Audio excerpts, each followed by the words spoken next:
નમસ્કાર મિત્રો, મારી યુટ્યુબ ચેનલમાં આપ સૌનું સ્વાગત છે।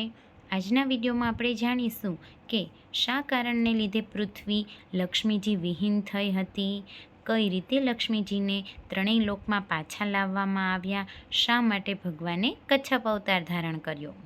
તો એમની કથા આ રીતની છે કે એકવાર દુર્વાસા મુનિને એક જંગલમાંથી જ્યારે એ પસાર થઈ રહ્યા હતા ત્યારે પારિજાત પુષ્પની એક પુષ્પમાળા મળી।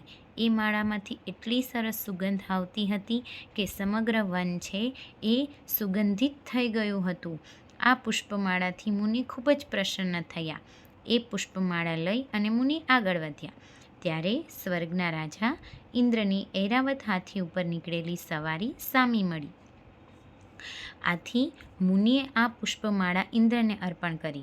ઇન્દ્રએ આ પુષ્પમાળા સદ્ભાવથી સ્વીકારી નહીં, પરંતુ તે ગર્વમાં ભાન ભૂલી ગયો અને તેને અભિમાનને લીધે શું કર્યું, પુષ્પમાળા માથે ચડાવવાને બદલે હાથીની સૂંઢ ઉપર મૂકી દીધી। હાથીએ આ પુષ્પમાળાને પોતાના પગ નીચે કચડી નાખી। આ જોઈ દુર્વાસા મુનિને ખૂબ ખોટું લાગ્યું। તેમણે ક્રોધિત થઈ અને ઇન્દ્રને શાપ આપ્યો કે હે ઇન્દ્ર, સત્તા અને સંપત્તિમાં ભાન ભૂલી તે મારું અને પુષ્પમાં રહેલ લક્ષ્મીનું અપમાન કર્યું છે। તેથી તું બંને ગુમાવીશ। અને એ જ મિનિટે સમગ્ર ત્રણેય લોકમાંથી લક્ષ્મીજીનો નાશ થઈ ગયો અને બધું જ જતું રહ્યું સમુદ્રમાં અને બધી દેવતાઓની શક્તિ પણ બધી છીનવાઈ ગઈ। આથી અસુરો સાથેના યુદ્ધમાં દેવતાઓનો પરાજય થયો। હવે ઇન્દ્રને ખૂબ જ પસ્તાવો થયો। જુઓ મિત્રો, આપણે સમજાયું ને કે શા કારણે આખી પૃથ્વી છે એ લક્ષ્મીજીહીન થઈ। છેવટે દેવતાએ ભગવાનનું શરણ લીધું। ભગવાને દેવોને આશ્વાસન આપ્યું અને એમને કહ્યું, જો બધું જ સમુદ્રમાં જતું રહ્યું છે તો ફરી મેળવવા માટે તમારે સમુદ્ર મંથન કરવું પડશે। સમુદ્ર મંથનથી અમૃત પણ મળશે। એ અમૃત પાન કરશો ત્યારે જ તમે દૈત્યો સામે જીતી શકશો। અમૃતની લાલસામાં દેવો અને દૈત્યો પરસ્પર સંપ કર્યો। વાસુકી નાગનું નેતૃ કરી મંદરાચલ પર્વતની આસપાસ વીંટી સમુદ્ર મંથન કરવા માંડ્યું। પરંતુ સમુદ્ર મંથન કરતાં કરતાં નીચે કોઈ જ આધાર ન હોવાથી પાણીમાં મંદરાચલ પર્વત જતો રહ્યો। તેથી દેવો મૂંઝાયા કે હવે શું કરવું જોઈએ।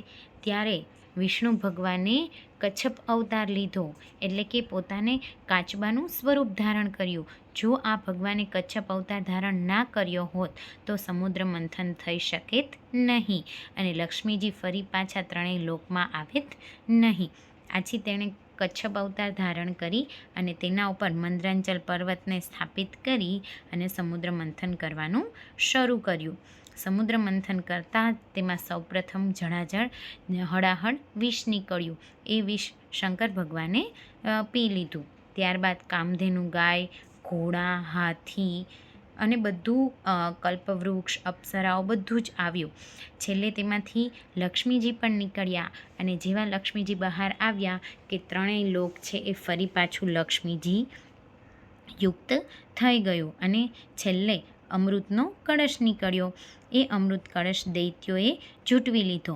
આ અમૃત પીવા માટે અંદરો અંદર હુંસાતુસી કરવા માંડ્યા અને ત્યારે ભગવાને મોહિની રૂપ ધારણ કરી યુક્તિપૂર્વક અમૃતનો કળશ દૈત્યો પાસેથી લઈ દેવોને અમૃતપાન કરાવ્યું। દેવોએ અમૃતપાન કરી અને ભગવાન સૌના દેખતા ગરુડ પર સવાર થઈ અને ત્યાંથી ચાલ્યા ગયા। તો આજની કથામાં આપણે શા માટે લક્ષ્મીજી અદૃશ્ય થઈ ગયા હતા, કઈ રીતે લક્ષ્મીજીની ફરી સ્થાપના થઈ અને શા માટે ભગવાને કચ્છપ અવતાર ધારણ કર્યો એની આપણે વાત કરી છે। તો આઈ હોપ કે તમને બધાને આ કથા ગમી હશે। તો આવા જ બીજા વિડીયો જોવા માટે ને સાંભળવા માટે મારી ચેનલ લાઇક, શેર અને સબસ્ક્રાઈબ જરૂરથી કરજો। મળીએ બીજા વિડીયોમાં। Thank you.